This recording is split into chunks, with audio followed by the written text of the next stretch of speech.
Oke ya, seperti yang kita bahas pada malam hari ini, topik kita adalah mendampingi stres anak di masa pandemi.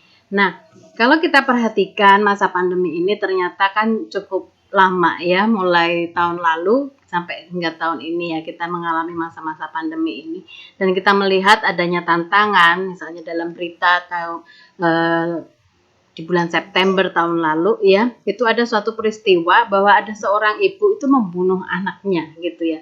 Gara-gara anak ini susah diajarin belajar online. Jadi ini anak umur 8 tahun kelas 1 SD diajarin untuk belajar itu susah banget sampai mamanya tuh stres dan akhirnya mamanya tuh pukul kepalanya sampai akhirnya beberapa kali pukul gitu ya, dihajar gitu dan akhirnya sampai anak ini mati. Nah, kemudian juga ada satu berita lagi di bulan Februari yang lalu ya, berarti beberapa bulan yang lalu, bahwa mengatakan bahwa COVID-19 ini ternyata menimbulkan stres, anak mudah marah, kemudian juga adanya dugaan bunuh diri. Persoalan mental murid selama sekolah di rumah itu cukup banyak ya. Bahkan boleh dikatakan bahwa kesepian, bosan hingga stres ini dirasakan sejumlah besar pelajar selama proses pembelajaran jarak jauh, dan pada kasus-kasus yang ekstrim ditemukan juga adanya depresi ataupun kasus-kasus yang berujung dengan bunuh diri. Nah, kalau kita perhatikan tantangan ini menurut survei juga yang dilakukan oleh Kementerian Pemberdayaan Perempuan dan Perlindungan Anak terhadap lebih dari 3.200 anak SD sampai SMA pada bulan Juli 2020 lalu, sebanyak 13% responden itu mengalami gejala yang mengarah pada gangguan depresi ringan hingga berat selama masa new normal itu ya. Nah, kemudian juga data yang diambil dengan survei anak-anak di 34 provinsi juga menunjukkan bahwa adanya anak-anak mengalami gangguan depresi. Memang presentasi anak perempuan jauh lebih tinggi dibandingkan dengan presentasi anak laki-laki. Dan gejala emosi yang paling banyak dirasakan responden adalah sedih dan mudah marah. Kemudian 93% menunjukkan gejala depresi pada rentang 14 sampai 18 tahun. Berarti anak SMP SMA ya. Nah, ini memang ada ciri khas khusus remaja. Ada fase-fase dia bergumul dengan kehidupannya, mulai mencari jati dirinya, bahkan dia mulai gelisah begitu ya dengan perjalanan kehidupannya. Dan pada waktu itu juga perkembangan otak bagian emosi memang lebih dahulu dibandingkan perkembangan otak di bagian depan, di frontal lobe, sehingga memang gejolak emosi itu cukup sering terjadi di kalangan anak remaja. Kemudian 7% di rentang usia 10 sampai 13 tahun, berarti masa-masa pra remaja. Nah, jika kita melihat fenomena ini ya, kita perlu menyadari bahwa kondisi ini mungkin bisa terjadi juga dekat dengan kita. Oleh karena itu kita perlu memahami bagaimana mendampingi stres anak pada waktu masa pandemi ini. Jadi sebelum saya membahas lebih lanjut, saya memberikan outline-nya apa sih yang akan menjadi topik bahasan kita pada hari ini ya. Yang pertama yaitu berkaitan dengan efek pandemi ini pada keluarga ya. Kemudian juga mengenali dan mengatasi stres diri sendiri. Mengapa begitu? Karena orang tua pun juga mengalami stres ketika masa pandemi ini berlangsung. Sehingga kita perlu menolong diri kita sebelum kita menolong stres anak-anak kita. Kemudian mengenali stres anak dan bagaimana mendampingi stres anak pada masa pandemi ini. Nah, bagian yang pertama kita perlu menyadari apa aja sih efek masa pandemi ini bagi keluarga. Kalau kita lihat sebenarnya efeknya itu ada dua macam, ada positif dan ada negatif ya. Nah, yang positif apa? Memang problem finansial muncul ya, ada berkurangnya penghasilan, tetapi di pihak lain ada juga orang yang menemukan penghasilan yang baru. Misalnya apa tuh jualan hand sanitizer, jualan sabun cuci tangan ya, itu juga banyak. Kemudian penjualan melalui online itu juga mengalami peningkatan pada masa-masa ini. Nah, dari problem ini, entah berkurangnya penghasilan atau adanya munculnya penghasilan baru begitu ya, tambahan penghasilan yang baru, jika bisa membentuk pola baru yang sehat, misalnya anak-anak jadi lebih berhemat gitu ya. Relasi orang tua dan anak juga lebih dekat karena lebih sering di rumah begitu ya, berinteraksi satu sama lain. Nah, ini akan menjadi sesuatu hal yang positif.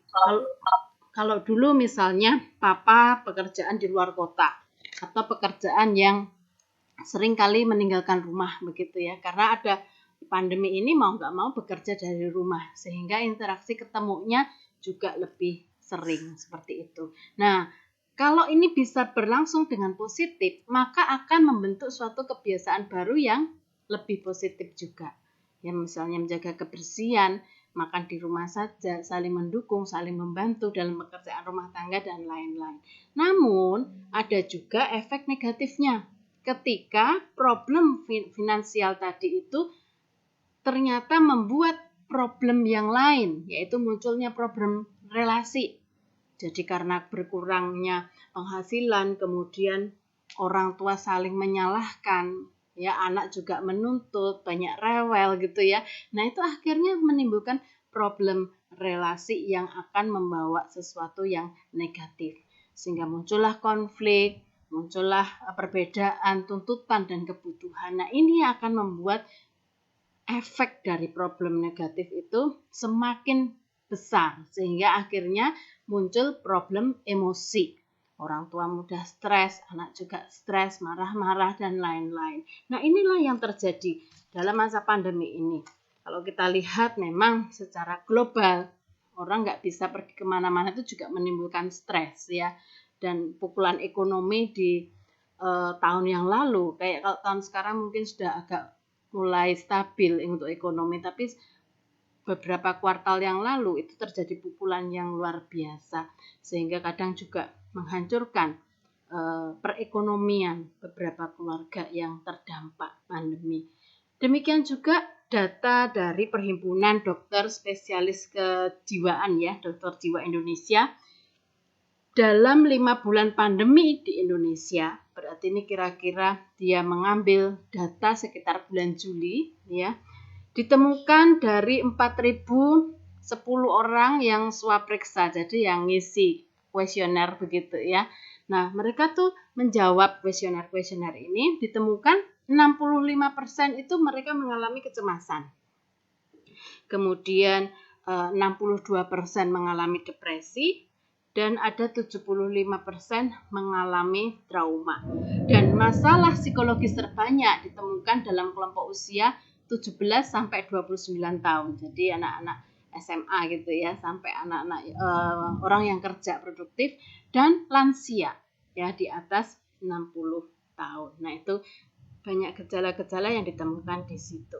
Kemudian juga untuk trauma psikologis yang berkaitan dengan COVID-19 itu ditemukan adanya 2 kelompok besar ya. Traumanya yaitu merasa berjarak dan terpisah dari orang lain, dan yang kedua merasa waspada. Jadi misalnya ada teman yang bersin langsung hati-hati gitu ya, takut kalau jangan-jangan dia kena COVID begitu kan ya. Jadi kalau dulu sebelum COVID orang mau bersin, orang mau batuk, kita nggak terlalu perhatian, nggak terlalu peduli gitu, siapa-siapa gitu kan. Tapi begitu bunyi hacing, nggak tahu apa, kita sekarang ini langsung waspada banget ya, sehingga takut ketemu orang dan takut megang handle pintu ya, sehingga kita kadang memang dianjurkan untuk pakai siku kita untuk membuka pintu dan lain-lain. Nah, itu juga menimbulkan suatu problem, sehingga kita menyadari bahwa meskipun ini sudah berlangsung lama, tetapi tetap sebenarnya ada problem-problem yang perlu kita kenali sehingga kita tidak terjebak terus di dalam problem, tetapi kita bisa mengatasi problem-problem yang muncul itu. Nah, selanjutnya bagian yang kedua kita mengenali stres diri kita sendiri. Nah, stres itu apa sih? Ya, stres itu adalah reaksi tubuh yang muncul saat seseorang itu menghadapi ancaman, tekanan, dan suatu perubahan. Ya, ini stres. Jadi adanya reaksi dalam tubuh. Nah, munculnya reaksi tubuh ini ada yang positif, tapi ada juga yang negatif ya. Jadi stres itu jenisnya ada 2 macam. Ada yang disebut eustress, itu yang positif. Nah, ini menimbulkan rasa waspada, termotivasi, adanya suatu tantangan begitu ya. Kalau kita nggak ada stres sama sekali juga rasanya hidup kurang menantang begitu ya, kurang bisa membuat kita maju begitu. Nah, eustress ini yang membuat kita termotivasi. Misalnya teman-teman yang kuliah nih mau ujian gitu ya, mau ngerjain tugas atau apa, nah stres pasti. Tapi dengan stres ini akan memotivasi kita untuk mengerjakan, untuk menyelesaikan tugas itu. Nah, seperti itu ya. Nah, tapi ada juga kalau level stres itu terlalu tinggi, akhirnya akan menjadi toxic stress atau distress yang negatif, yang membuat akhirnya tidak berdaya, problem itu tidak bisa diatasi, problem itu berlarut-larut dan akhirnya membuat tekanan itu begitu dalam. Lalu apa tanda-tandanya stres? Seperti tadi dikatakan, stres itu adalah reaksi tubuh terhadap suatu perubahan. Sehingga stres itu memang tanda-tandanya juga ada secara fisik. Tanda-tanda secara fisik misalnya apa? Misalnya sakit kepala, puyeng gitu ya, merasa kelelahan, padahal tidak melakukan aktivitas yang berat. Kemudian juga ada problem pencernaan ya. Biasanya stres itu menimbulkan asam lambung itu meningkat sehingga bisa muncul masalah pencernaan. Kemudian juga sesak nafas atau nyeri di dada. Rasanya kayak sesak begitu ya, kayak ada benda yang menindih di dada gitu ya. Nah, itu yang membuat sebenarnya juga stres itu. Kemudian ketegangan otot, sering kram, kaku, dan lain-lain. Dan gangguan tidur yang sering ini. Gangguan tidur itu bisa karena kebangun tengah malam atau sulit untuk memulai tidur. Nah, ini bisa merupakan salah satu tanda dari stres itu secara fisik. Kemudian secara mood dan kognitif juga ada tanda-tandanya, yaitu cemas, gelisah gitu ya. Kadang galau-galau sendiri, khawatir berlebih, ketakutan akan masa depan, kekhawatiran itu jauh lebih besar dari kondisi yang sebenarnya. Kemudian juga konsentrasi terganggu, tidak bisa fokus begitu. Kemudian mudah marah, mudah kesal, mudah tersinggung, depresi, putus asa, pesimis ya, merasa nggak bisa, udahlah biarin aja deh, memang aku nggak bisa kok. Nah, seperti itu. Nah, itu yang terjadi ya. Nah, orang dewasa pun juga mengalami hal-hal seperti ini ya. Kemudian juga di dalam perilaku juga nampak tanda-tanda stres itu, misalnya perubahan pola makan. Entah nggak suka makan, nggak selera makan, atau makan berlebihan begitu ya.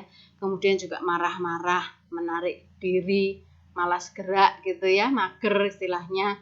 Atau juga perilaku misalnya suka gigit-gigit kuku. Biasanya ketika cemas bisa seseorang itu meredakan kecemasan dengan gigit-gigit kuku. Atau ada gerakan-gerakan yang lain ya. Misalnya kaki yang bergoyang-goyang tanpa bisa dikendalikan gitu ya. Jadi itu otomatis seperti itu.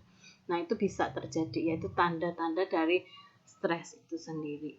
Nah, lalu dampak stresnya itu apa kalau secara biologis? Nah, itu sebenarnya ketika kita stres, ada hormon stres yang namanya kortisol itu yang menghasilkan gitu, yang dihasilkan dan akhirnya berdampak ya. Misalnya melemahkan sistem imun tubuh, bisa menyebabkan sakit jantung, tekanan darah tinggi, gula darah meningkat gitu ya, problem di pencernaan, problem di saraf, kecemasan, sakit kepala, dan lain-lain.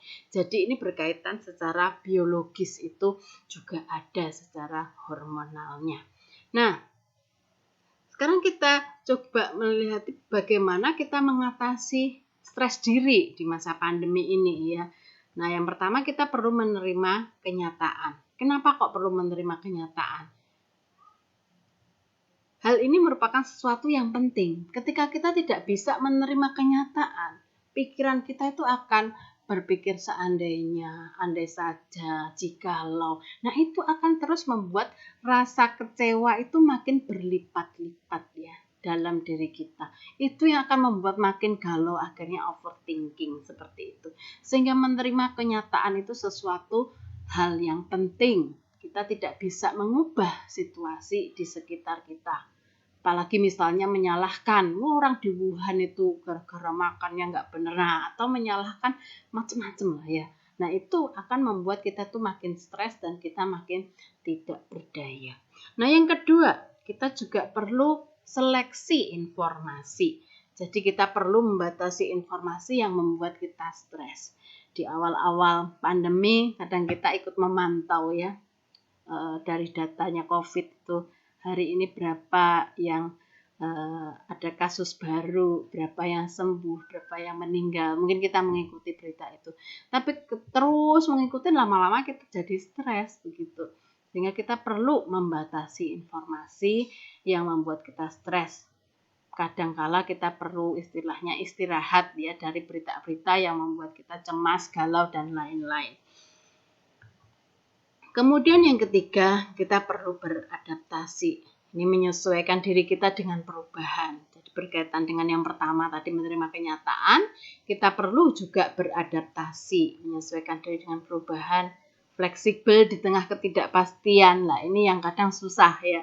Kadang-kala kan kita pengennya sesuatu yang pasti-pasti aja, sesuatu yang sudah terjamin begitu ya. Tapi situasi saat ini membuat kita harus belajar untuk fleksibel di tengah ketidakpastian. Karena itu yang terjadi. Kita nggak pernah tahu gitu ya, misalnya kasus-kasus yang terjadi seperti kemarin tuh, awal bulan kemarin tiba-tiba ada badai gitu kan ya.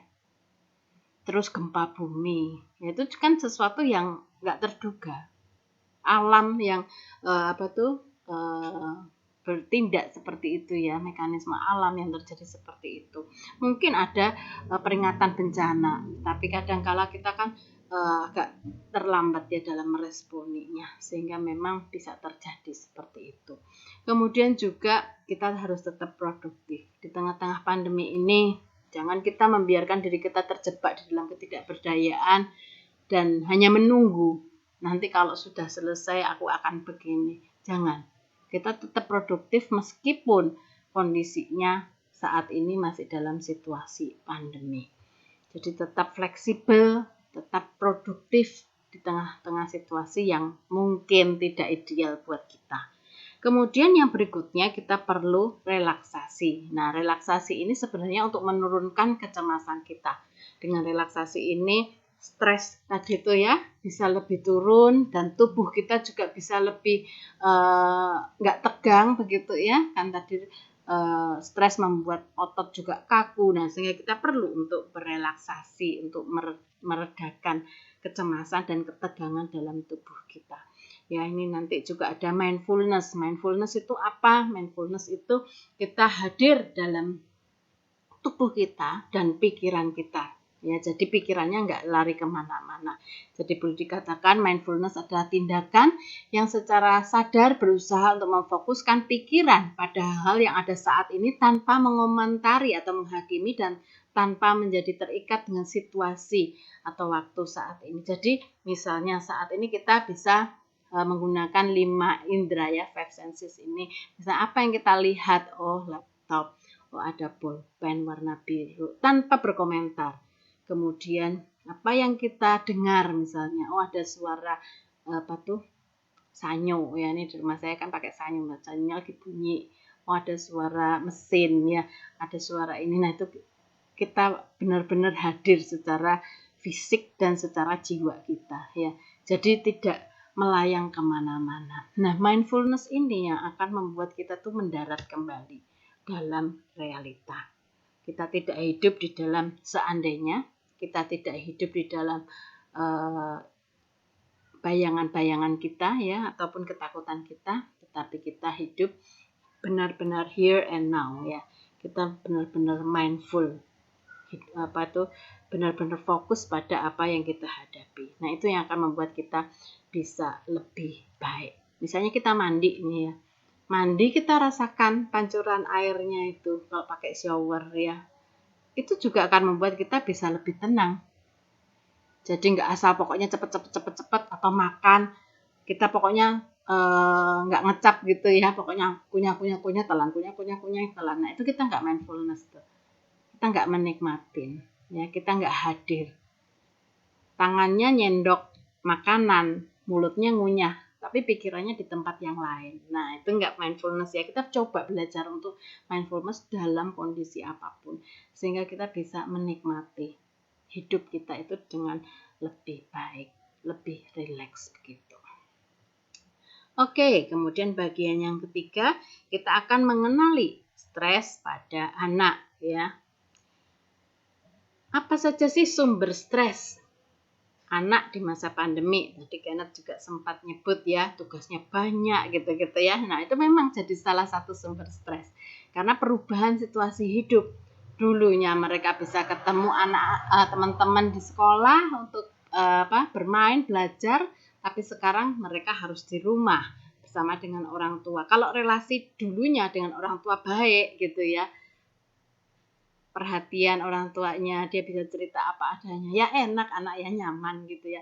Tapi kalau dulunya sudah sering konflik, sering dibandingin, sering diomelin, nah anak ini di rumah juga makin stres ya, karena kurang nyaman juga di rumah.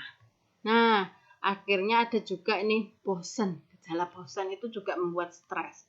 Gak tahu mau ngapain, bosen aja itu doang gitu ya, muter-muter itu aja, ketemunya itu aja gitu ya. Lu lagi gitu kan ya.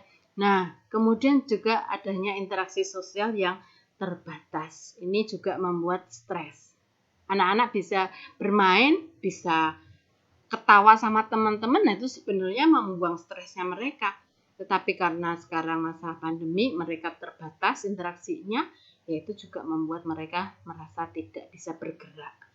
Kemudian juga tugas sekolah banyak. Ya ini memang sesuatu yang perubahan yang cukup signifikan ya.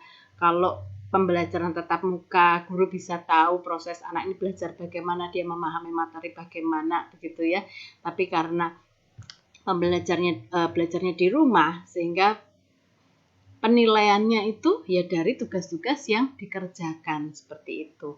Teman-teman mahasiswa juga mengalami hal yang sama ya. Kadang ada dosen yang memberikan kuliah 1 jam pelajaran, setelah itu mereka disuruh ngerjain tugas kelompok, diskusi, dan harus diserahkan hari itu juga. Nah itu makin banyak tugasnya memang, tetapi ya itu caranya untuk proses pembelajaran itu bisa terjadi dan ada nilai yang bisa diambil dari tugas-tugas yang diberikan tadi. Apalagi jika ada masalah ekonomi keluarga, ini juga akan membuat stres.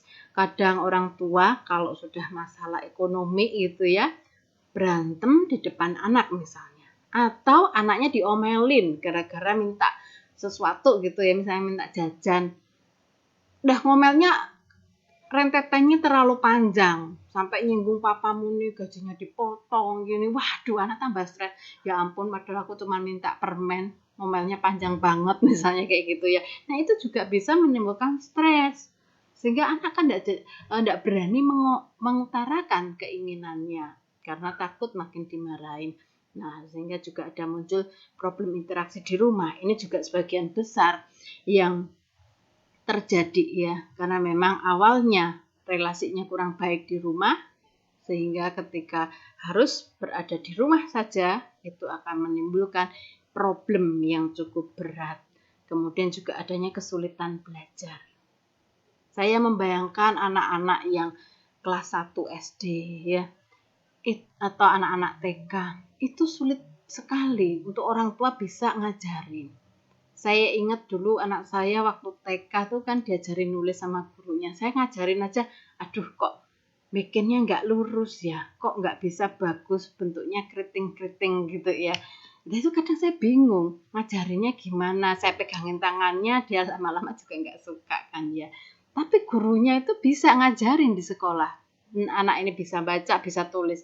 Waktu anak saya naik dari TKA ke TKB itu saya senang sekali. Saya bilang gurunya, "Duh Miss, terima kasih ya Miss. Ini anak saya bisa baca, bisa nulis. Saya aja nggak ngerti caranya kok bisa ngajarin baca tulis gitu ya." Nah ini ketika masa pandemi ini datang, orang tua mau nggak mau harus ngajarin. Dengan keterbatasan kita sebagai orang tua, bukan sebagai pendidik, apalagi guru-guru anak-anak yang kelas kecil itu kan sulit sekali. Nah itu orang tua dipaksa untuk ngajarin ya. Nah ini juga akan membuat stres bagi anak itu, merasa kok mamaku nih galak banget sih kalau ngajarin aku. Enak sekolah itu ketemu miss ya, ketemu guru di sekolah, lebih sabar missnya dibandingkan mama kita gitu ya. Nah itu bisa terjadi. Demikian juga anak-anak yang remaja, SMP, SMA, orang tuanya sudah nggak ngikutin itu, apa nggak ngerti gitu ya. Nah, itu yang terjadi. Kesulitan belajar juga bisa menimbulkan stres di masa pandemi ini. Nah, gejala-gejala stresnya apa? Ada anak ini ya, kita bisa melihat beberapa item di sini, misalnya adanya perubahan perilaku atau gestur yang nggak biasa, emosinya nggak stabil, mudah marah, mudah nangis, rewel gitu ya. Terus nggak bisa tenang, selalu gerak, belajar baru sebentar, udah nggak tahan, bukain kulkas, buka jalan kemana begitu ya, nggak bisa tenang. Terus tampak sedih berlebihan, ini biasanya kalau remaja ya, kalau anak kecil tuh cenderungnya rewel itu aja sih ya. Kemudian juga mudah putus asa, menarik diri dari lingkungan, murung, kehilangan kepercayaan diri. Kemudian juga lengket berlebihan. Nah, ini untuk anak-anak kecil ya, tiba-tiba nempel terus, takut, apa-apa nggak berani gitu ya.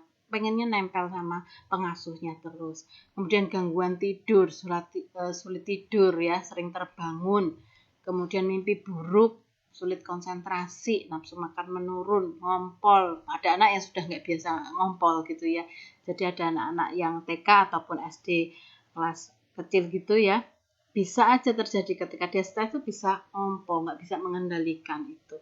Nah, ini kita perlu perhatikan gejala-gejala ini pada anak-anak kita. Nah, peran pendampingan orang tua tentunya berbeda pada tiap tahap usia anak ya. Anak yang kalau kita punya anak masih TK tentunya beda dengan kita yang punya anak SMA begitu ya, sehingga memang ada tahap-tahap usianya.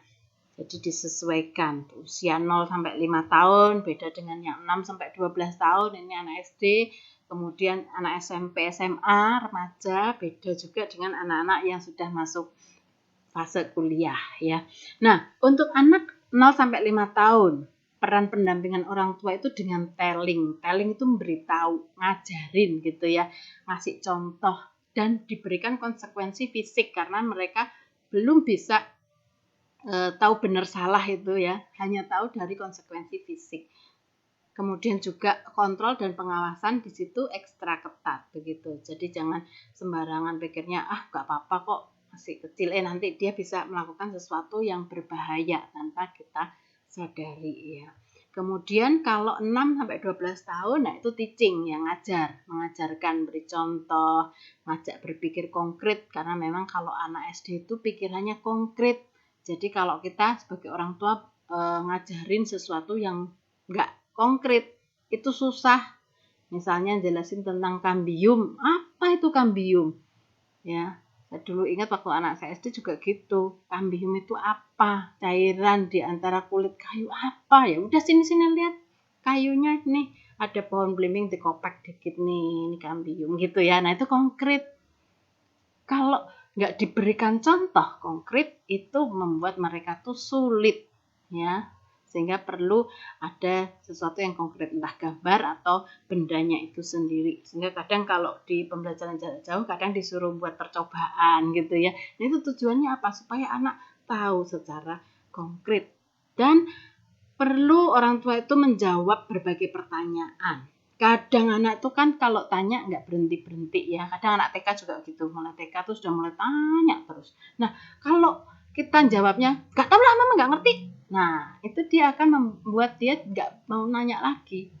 Membuat dia jadi takut diomelin, dah diem-diem aja daripada diomelin gitu kan. Nah, tapi kalau kita menjawab, nah anak itu akan terus bertanya. Kadang bertanya lagi dengan pertanyaan yang sama. Nah, jika bertanya lagi dengan pertanyaan yang sama, kita cukup menjawab, kalau menurut kamu apa? Tadi mama udah jelasin kan, sekarang gantian kamu jelasin. Nah, kayak gitu. Atau misalnya kalau kita mentok nggak tahu nih jawabannya, kita perlu jawab secara jujur.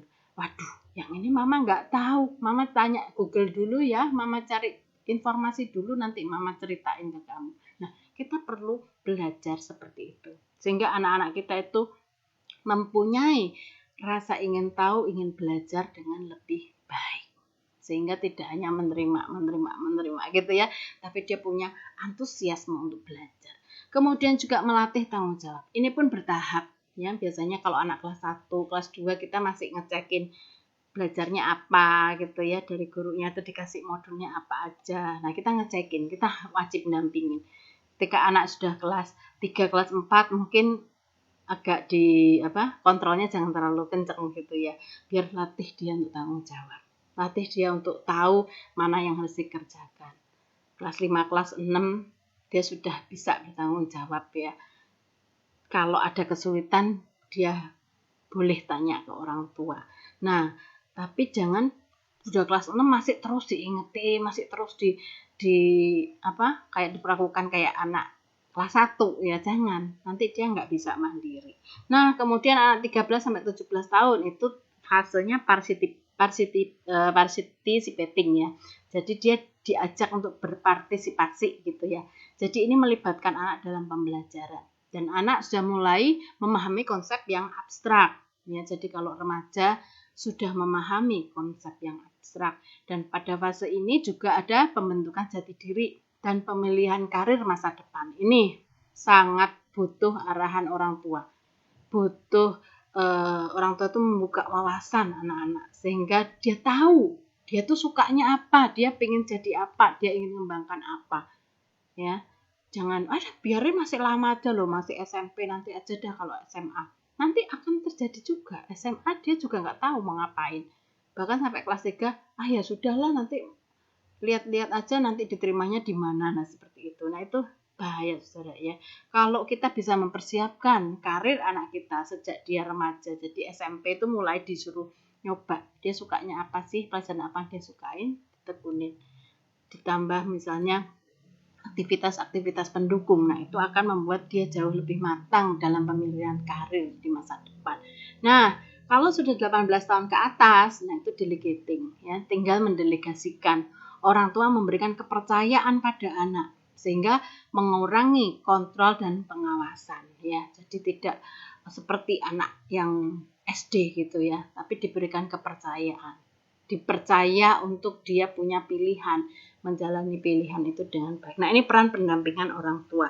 Nah, selanjutnya bagaimana peran pendampingan dalam belajar? Nah, ini tentunya disesuaikan juga dengan peran dalam pendampingan sesuai dengan usia anak tersebut ya, jadi masing-masing. Nah, dalam masa pandemi ini orang tua itu punya peran yang macam-macam ya, sebagai guru, sebagai admin, tenaga administrasi, sebagai teman, juga sebagai guru BP ya. Kalau sebagai guru apa? Membantu proses belajar mengajar, memberi dukungan sarana dan prasarana. Jadi kalau yang masih kecil ya pasti orang tua akan dampingin lebih full gitu ya. Kalau yang gede ya paling enggak kuotanya dipenuhin gitu ya, sarana prasarana misalnya wifi atau ya kuota itu perlu diadakan gitu kan untuk mendukung proses belajar mengajar itu. Nah, orang tua sebagai admin misalnya mengingatkan jadwal dan tugas mandiri ya. Kadang ada anak-anak tuh yang bangunnya terlambat misalnya atau nggak ngerjain tugas gara-gara lupa. Nah, ini orang tua juga perlu bantuin lah ya, ngontrol gitu pengaturan berkas-berkas. Apalagi untuk anak-anak yang lebih kecil, yang SD gitu ya, ini perlu dibantu untuk dia bisa mengkelompokkan berkas-berkasnya, filingnya itu dengan baik, sehingga ketika nyerahin file ke guru atau kadang ada yang datang ke sekolah ngambil tugas seperti itu, terus nanti dibalikin dalam 1 minggu gitu, tapi ada juga yang lewat online semua ya, itu perlu diawasin istilahnya gitu ya. Nah, orang tua sebagai teman, nah kalau anak SD ya orang tuanya nemenin main ya, mainnya ya mungkin mainan anak-anak ya, atau misalnya kalau anaknya perempuan suka masak-masakan, main boneka, kalau laki misalnya main kelereng atau apa ya, kadang perlu diajak main seperti itu, main game misalnya, ada waktunya gitu kan ya. Dan juga menemani belajar dan siap diajak diskusi oleh anak. Kalau anak remaja, orang tuanya juga perlu jadi teman ngobrol. Kadang ngomongin, masih ini gini, masih ini gini. Nggak penting banget ya, buat orang tua tuh nggak penting misalnya. Tapi bagi anak itu penting. Dan kita sebagai orang tua perlu menjadi teman, sehingga mendengarkan dia, mendengarkan kesulitan dia, mendengarkan ceritanya dia, cerita tentang teman-temannya, ini macam-macam. Itu kita sebagai orang tua juga sebagai temannya gitu ya. Dan juga orang tua sebagai guru BP ya, ini mendengarkan curhatnya anak, menerima dan memahami perasaan anak, juga memberikan dukungan secara emosional. Nah, Selanjutnya kita bagaimana mendampingi stres anak. Nah, ini ada 2 kelompok juga. Yang pertama tindakan pencegahan, yang kedua tindakan pemulihan. Seperti COVID juga gitu kan ya. Untuk pencegahan COVID harus pakai masker, jaga jarak, disinfektan, pola hidup sehat, cuci tangan, aktivitas dari rumah gitu kan ya. Nah, dalam untuk pencegahan anak supaya tidak stres juga ada gitu kan ya. Jadi beberapa tindakan ini bisa mencegah anak-anak itu supaya tidak stres ya, misalnya memberi anak perhatian lebih selama masa pandemi ya, jadi lebih banyak diajak bicara, ditanyain ya, macam-macam. Kita boleh tanya apa aja pada anak kita ya, kamu gimana PR-nya, sudah selesai belum, ada kesulitan enggak, mana yang sulit, nah mana yang mama bisa bantu, nah kayak gitu ya, diajak bicara. Kemudian dengarkan keluhan dan pendapatnya. Nah, ini anak belajar untuk bisa mengeluarkan pendapat. Nah, ini jadi kita jangan terlalu otoriter ya terhadap anak. Kalau kita otoriter, anak akan mendam, akan merepress perasaannya, keluhannya, pendapatnya, tidak berani ngomong dia. Itu akan membuat anak itu akhirnya stres sendiri karena menyimpan perasaan-perasaan dan ketidakpuasan itu di dalam dirinya. Tapi kalau kita nanya, bagi orang tua nanyain gitu ya, nah dia akan bisa ngomong. Nah, ketika dia ngomong, kita jangan langsung marahin dia juga. Kadang-kala anak itu kan memberikan koreksi juga sama orang tua ya. Kalau kita merasa, oh iya, aku keliru nih ternyata, anakku nggak bisa dikiniin. Nah, orang tua akan merubah sikapnya seperti itu ya. Kemudian juga libatkan anak dalam diskusi menyusun agenda selama pandemi. Jadi ini misalnya agenda belajar, ada juga misalnya kita perlu waktu rileks ya. Entah itu misalnya nonton bareng di rumah ya, atau misalnya cuci piring bersama ya, atau siram bunga. Nah, atau hal-hal yang aktivitas fisik yang bisa dilakukan di rumah itu dibicarakan juga ya. Kemudian juga mendampingi anak dalam bermain, kemudian belajar ya. Beri kesempatan anak itu time out. Jadi jangan di press terus gitu ya, harus belajar terus, ini kerjaanmu masih banyak, ini harus kerjain, ayo ntar nih minggu depan ada lagi tugasnya. Nah, jangan terlalu kita mendorong anak seperti itu. Berikan dia break ya, atau time out yang sesuai untuk dia istirahat sejenak. Misalnya di depan laptop kan juga capek ya matanya ya, biarkan dia untuk melakukan aktivitas yang lain sejenak seperti itu. Jadi tetap lakukan aktivitas fisik yang cukup, dan juga orang tua harus jadi model ya, panutan untuk memperlihatkan sikap tenang, tidak cemas, dan bersikap suportif ya, mendukung dia, memberikan dukungan untuk dia juga bisa tetap tenang di masa pandemi ini. Kemudian tadi itu yang tindakan pencegahan, nah ini tindakan pemulihan. Nah, kita perlu mengatasi ketakutan anak terlebih dahulu, karena stres itu biasanya kan berasal dari ketakutan atau kekhawatiran yang berlebih. Sehingga kita memang perlu berkomunikasi secara objektif, menerima perasaan anak, memberi pelukan yang menenangkan ya. 3 hal ini kita lakukan langsung, kecemasan itu akan turun, stresnya itu akan turun. Karena pelukan ini ya secara fisik itu memberikan keteduhan. Di dalam teknik terapi gitu ya, ada yang disebutnya butterfly hug ya. Sebenarnya kan kayak nepuk-nepuk diri sendiri gini ya, bergantian. Nah, ini sebenarnya juga menunjukkan menenangkan ya. Sentuhan fisik ini menenangkan. Nah, itu yang kita perlu lakukan pada anak kita sehingga mereka juga bisa untuk lebih tenang begitu. Kemudian kita juga perlu mempunyai strategi untuk mengurangi stres yang berkepanjangan. Yang pertama, mengelola aktivitas rutin. Kenapa kok aktivitas rutin ini penting untuk bisa mengurangi stres? Dalam penelitian menunjukkan bahwa aktivitas rutin itu bisa membangun ketahanan dalam masa-masa krisis. Dan sebaliknya, aktivitas atau tindakan yang impulsif yang tanpa perencanaan itu makin membuat stres meningkat. Jadi misalnya kita orang yang punya jadwal atau punya planning ya, program gitu untuk kita mau ngapain, habis ini mau ngapain. Nah, itu jauh lebih bertahan di dalam masa-masa yang sulit seperti ini. Tapi kalau nanti aja lah, biarin aja, terus kita impulsif. Sebentar teman ngajakin ngobrol, ya ngobrol. Akhirnya ketika misalnya tahu loh ini tugasku belum pada selesai nih, waduh tambah stresnya meningkat seperti itu.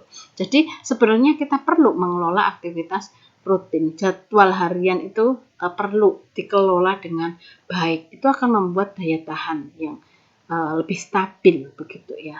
Tidak banyak hal yang dicemaskan. Kemudian orang tua juga perlu bersikap realistis terhadap pembelajaran online. Pembelajaran online ini tentunya berbeda dengan yang tatap muka langsung ya, apalagi untuk anak-anak yang lebih kecil. Jangan kita mendesak mereka untuk berprestasi atau mencapai hasil yang seperti sebelumnya. Karena kita tahu juga kadang ada kendala sinyal misalnya. Misalnya ada daerah-daerah yang kalau hujan, lampu padam, sinyalnya hilang. Nah, ini nggak mungkin disamakan dengan kondisi sebelum pandemi. Itu bahaya sekali ya. Itu menimbulkan stres ketika orang tua mempunyai tuntutan yang sama dengan sebelum masa pandemi. Kemudian juga mengimbangi aktivitas yang fisik, olahraga ringan, berjemur di depan rumah gitu ya, atau melakukan aktivitas yang lain. Itu juga bisa menurunkan stres ya. Kemudian berikutnya menemukan cara kreatif untuk bisa terhubung dengan orang lain, ya, misalnya dengan Zoom ya, atau tim, atau WA call rame berapa orang tuh, 8 orang mungkin masih bisa ya sama temennya, hahaha sama temennya. Nah itu ya, itu perlu didorong supaya anak-anak itu tidak stres ya. Bolehlah mereka bicara sama temennya melalui telepon. Nah kita perlu paham juga kalau di rumah ada wifi ya nggak apa-apa ya. Istilahnya mau telepon berapa lama, mau Zoom berapa lama tidak masalah. Tapi kalau yang kuota, nah kita juga perlu hati-hati. Kalau memang ada keterbatasan dana untuk pembelian kuota ya kita perlu terus terang sama anak kita. Tapi kalau ini ada kuota belajar kan ya, nah itu bisa digunakan untuk Zoom juga, untuk diskusi kelompok dan lain-lain. Nah itu kita bisa temukanlah cara-cara kreatif untuk mereka bisa tetap terhubung dengan orang lain gitu. Kemudian memberikan contoh dalam mengelola stres. Nah nanti kita akan bahas sendiri bagian ini, dan juga mendorong pola pikir yang objektif dan bertumbuh ya. Jadi diberikan hal-hal yang optimis ya, diberikan hal-hal yang positif begitu. Karena memang pandemi ini tidak selamanya atau tidak selalu memberikan dampak yang negatif. Ada sisi-sisi positif kalau kita temukan secara detail begitu ya, ada sisi-sisi positifnya sehingga kita juga memberikan dorongan kepada anak itu. Dengan pandemi ini ya diharapkan keluarga-keluarga ini makin dekat, orang tua makin tahu kesulitan anak gitu ya, dan anak juga mungkin bisa merasakan pergumulan orang tua seperti apa, sehingga bisa saling support satu sama lain, bisa saling mendukung satu sama lain. Nah ini yang perlu dikembangkan. Tapi tetap ingat, mereka boleh tetap optimis, mereka boleh tetap hidup sehat gitu ya, dan menjaga protokol kesehatan. Nah, berkaitan dengan mengelola stres, ini ada satu bagian yang sangat penting. Yang pertama itu perlu journaling ya. Jadi mengenali apa sih yang membuat aku stres, mengidentifikasi penyebab, mengenali responnya, apa thinkingku tentang ini, situasinya seperti ini, apa respon emosiku, kenapa kok aku berespon seperti itu ya. Lalu efeknya apa yang kurasakan. Nah itu journaling. Seperti gambar ini ya, sebelum journaling tuh kusut rambutnya tuh ya, mekar kemana-mana nggak karu-karuan, tapi setelah journaling tuh lebih rapi. Jadi istilahnya seperti kita menata pikiran kita untuk kita bisa mengidentifikasi penyebab dan kita memberikan evaluasi sehingga kita bisa self-talk dan membangun diri kita dengan lebih baik. Nah dalam pengelola stres, hal yang utama adalah perubahan perspektif. Nah kenapa begitu? Karena stres ini sebenarnya kan dipengaruhi oleh persepsinya kita, cara pikir kita terhadap sesuatu, terutama berkaitan dengan perubahan. Nah, ketika perspektifnya negatif, pesimis duluan, atau negatif duluan, itu akan membuat stres makin meningkat dalam diri kita. Nah, kemudian kita perlu juga relaksasi dan self-care. Ini berkaitan dengan fisik ya. Jadi perlu meredakan ketegangan di otot-otot kita. Kemudian juga olahraga dan pola hidup sehat, ini juga berkaitan dengan masalah fisiknya. Kemudian koneksi dengan orang lain ini berkaitan dengan pola relasinya, interaksinya kita dengan orang lain, perilaku kita. Itu juga bisa berkaitan dengan pengelolaan stres ya. Ketika kita punya relasi yang buruk, cenderung negatif ya, banyak kritik, banyak konflik, itu juga akan membuat kita tidak bisa mengelola stres dengan baik. Tetapi ketika relasi itu berjalan secara sama ya, positif gitu ya, saling menghargai, saling terbuka, bisa menerima satu sama lain ya, mau mencoba memahami, nah itu akan membuat stresnya bisa hilang karena bisa support satu sama lain. Dan kemudian satu lagi yaitu optimis ya, atau punya pengharapan. Ini juga akan memberikan mood yang baik. Kalau moodnya kita tuh pesimis, itu akan membuat kita tuh makin down begitu. Tapi kalau optimis itu membuat kita punya pengharapan, pengen maju, bisa melalui masa yang berat ini dengan kekuatan yang disediakan oleh Tuhan sendiri ya, karena kita punya optimisme, punya pengharapan. Nah, selanjutnya saya kasih contoh nih persepsi ya, karena tadi persepsi itu kan yang seringkali buat stres ya. Nah, ini ada contoh persepsi yang tidak sehat, misalnya all or nothing thinking. Kalau enggak ini ya berarti salah gitu ya. Misalnya enggak bisa ngerjain matematika satu soal. Dia merasa aku gak bisa matematika, aku memang bodoh matematika. Nah, seperti itu. Padahal kan belum tentu. Babnya apa, tipe soalnya seperti apa, itu kan berbeda ya. Sehingga tidak bisa disamakan, pokoknya matematika aku nggak bisa. Kalau aku nggak bisa ngerjain berarti aku nih bodoh, begitu ya. Nah itu. Jadi pikirannya itu kalau nggak hitam ya putih, nggak ada abu-abu. Padahal di hidup ini kan banyak sekali area abu-abunya ya. Misalnya gurunya negor dia, oh dia langsung mikir, oh, gurunya negor sama aku berarti nggak sayang sama aku. Dia lah, aku memang salah terus, nah seperti itu. Kemudian model yang kedua yaitu emotional reasoning ya. Jadi ini subjektif ya, pemikirannya dia sendiri bisa dianggap sebagai suatu kebenaran seperti itu. Kalau dia nggak suka sama orang ya dia akan memakai itu sebagai kebenaran. Kemudian labeling, nah ini memberikan label, biasanya misalnya oh, aku ini bodoh, aku ini nggak berguna. Nah itu labeling ya.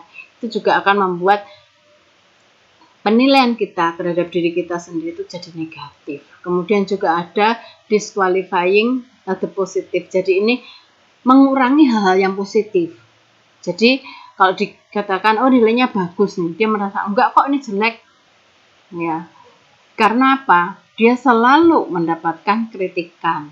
Dia selalu hidup di dalam dibanding-bandingkan. Dia merasa dirinya jelek sehingga akhirnya terbiasa pola itu muncul dalam pikirannya sehingga akan muncul ini disqualifying ke positif. Jadi dia hanya menerima yang negatif-negatif aja. Padahal sebenarnya ada loh yang positif dalam dirinya, tapi dia nggak memahami itu, seolah-olah ditutup oleh hal-hal negatif yang sudah mendominasi pemikirannya. Kemudian juga overgeneralizing. Ini berarti dia mengambil kesimpulan dari satu peristiwa. Ya, ini juga bahaya karena ini bisa membuat orang salah persepsi begitu ya, padahal belum tentu seperti itu. Kemudian perasaan harus ya, should and must gitu ya. Jadi ini cenderung punya target yang sempurna bahkan ya. Kalau dia nggak melakukan itu, maka dia akan merasa sebagai orang yang gagal. Jadi ini bahaya juga, cenderung perfeksionis, itu membuat kecemasan juga makin tinggi. Kita fokus pada target yang nggak realistis bahkan gitu ya. Nah itu yang membuat kita makin stres sendiri. Kemudian juga membesar-besarkan, lebay gitu ya. Tapi juga ada yang terlalu mengecilkan. Nah ini juga perspektif yang keliru ya, yang nggak sehat. Kemudian juga personalizing, ini cenderung menyalahkan diri sendiri ya, atau menyalahkan cenderungnya menyalahkan orang lain juga gitu ya. Jadi ini saling nyalain gitu sih. Nah ini yang perlu diperhatikan. Belum tentu apa yang kita pikirkan itu realita yang sesungguhnya. Sehingga kita perlu menguji pemikiran kita, menguji persepsi kita. Ketika persepsi semakin objektif, biasanya tingkat stres juga semakin rendah gitu. Nah, ini bagian lain contoh relaksasi ya. Relaksasi tadi ini banyak sekali kita bisa relaksasi, mau dengar musik, mau membuat kue ya, mau melakukan buat keterampilan itu ya. Itu juga bisa membuat orang lebih rileks. Kemudian aromaterapi juga menstimulir bau-bau yang menenangkan gitu ya, itu juga akan menstimulir otak menjadi lebih tenang. Kemudian juga berbagai benda juga bisa membuat kita tenang, misalnya membelai kucing ya, atau jeruk ya, atau lilin, itu juga bisa, itu bisa menenangkan. Banyak sekali bisa kita lakukan. Kemudian juga ada pijitan. Nah, ini pijitan teknik ya, shiatsu ini untuk meredakan kecemasan ya. Pijit di sini, kemudian ada yang begini juga, ditahan 8 hitungan. Nah, kemudian diredakan. Itu akan ada aliran darah yang cukup kuat di dalam tangan ini ya, akan berasa hangat. Nah, itu membuat peredaran darah lebih lancar ya. Nah, ada berbagai macam tekniknya. Kemudian untuk anak-anak, nah ini misalnya teknik untuk pernafasan, di breathing ya. Kita ngajarinya hirup yang dalam seperti mencium bunga. Gitu ya. Terus ditiup, keluarkan lewat mulut seperti niup mainan kitiran itu ya. Gitu ya. Nah, ini membuat anak juga bisa lebih rileks ya. Tarik lewat mulut, tahan, hembuskan lewat tarik lewat hidung, tahan, hembuskan lewat mulut, seperti itu. Kemudian juga main play-doh, itu juga membuat tangan ini juga bisa lebih rileks, dan ini juga akan mempengaruhi seluruh peredaran darah kita. Kemudian juga ini tadi yang butterfly hug ya, agak tadi ya. Nah, itu bisa juga untuk meredakan, dan meditasi ya, menenangkan pikiran, misalnya dengan latihan musik dan lain-lain. Nah, itu sebenarnya ada di channel saya, di Selalu Ada Harapan. Kalau mau lihat bisa, ada berbagai macam teknik relaksasi, juga ada psikoedukasi yang ada di dalam channel itu yang bisa dipelajari ya. Nah, sebagai penutup, kita perlu punya sikap yang sehati bersama keluarga untuk melalui masa pandemi ini. Kita lindungin keluarga kita dari COVID, kita lindungin juga kesehatan jiwa mereka. Orang tua punya peran ganda dalam mendampingi anak-anak melalui masa pandemi ini. Ingat, dalam keluarga kita harus memperhatikan langkah yang paling lemah. Kalau kita punya anak yang paling kecil, misalnya masih TK gitu ya, kita harus perhatikan langkahnya dia. Jangan sampai kita terlalu kencang begitu ya langkahnya, sedangkan ini anak belum bisa ngikutin. Jadi ingat, langkah anak yang paling lemah itu harus kita pertimbangkan, sehingga langkah dalam keluarga ini bisa seiring bersama gitu. Kemudian selalu ingat, jaga kesehatan fisik, jaga kesehatan mental, dan patuhi protokol kesehatan ya. Terima kasih sudah bisa mendengarkan, mengikuti sesi ini, dan boleh mampir ya di channel saya, Selalu Ada Harapan.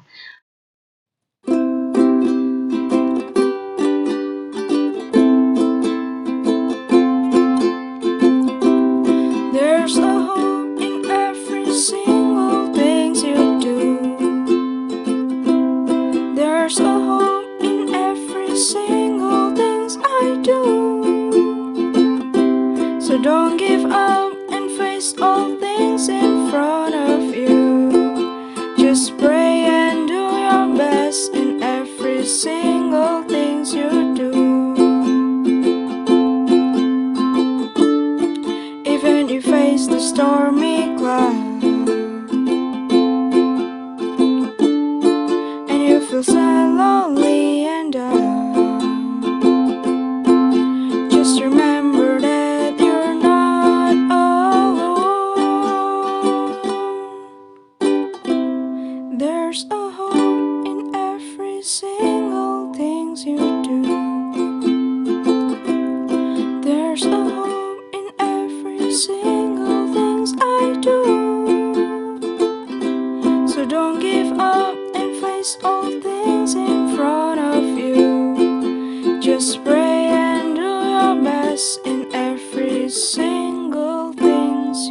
doom.